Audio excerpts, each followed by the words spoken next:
మాదైన Srichitra schools అంటే జనాలు పిల్లల్ని జాయిన్ చేయడానికి ఎగబడతా ఉండారనా. ప్రభుత్వం ఇచ్చే వికలాంగుల పెన్షన్ తో బతుకుతున్నాం, వీడిని ఎలా చదివిస్తాను సారు?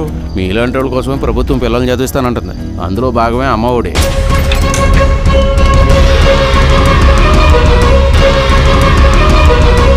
ఎఫెక్ట్ మన కార్పొరేట్ స్కూల్ అన్నిటి మీద పడుతుంది.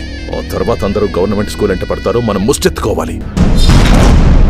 మారుమూల గ్రామాల్లో పాడైపోయిన స్కూల్స్ ని పునరుద్ధరించాలనుకుంటుంది నాడు నేడుతో.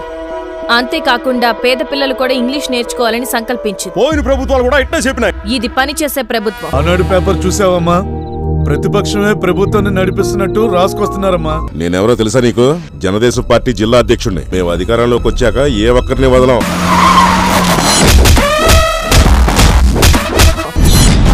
వెన్నుపోటు పొడిచేవాళ్లు ఎక్కడున్నా ప్రమాదకరమే. అది పక్క నుండి వెన్నుపోటు పొడిచేవాళ్లు అంతకంటే ప్రమాదకరం.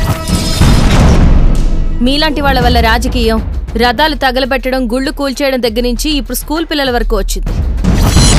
ఫండింగ్ ఇచ్చేవాడికి పార్టీ అధికారంలో లేకపోతే పతనం అయిపోతామని మా నాన్నగారు ఎప్పుడూ చెప్తూ ఉండేవారు. అది ఇప్పుడు నిజమైంది. 16 నెలలు ఎన్ని విధాలుగా ముప్పు తిప్పలు పెట్టినా అన్నీ ఎదుర్కొని ఆశయం వైపు అడుగులేశాడు. అనుకున్నది సాధించాడు.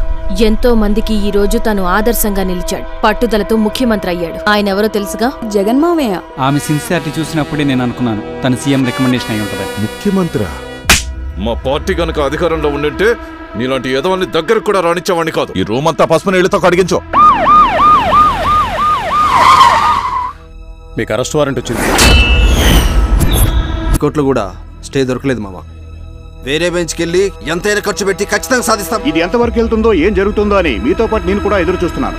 జనంలోకి మన కొమ్ము కాసే మీడియాను పంపించమంటారా అన్న? ఆ మీడియాల ఐడియాల వల్లే మన బతుకులు ఇక్కడ దాకా వచ్చాయి. బడి అమ్మఒడి అన్నది అక్షర సత్యం.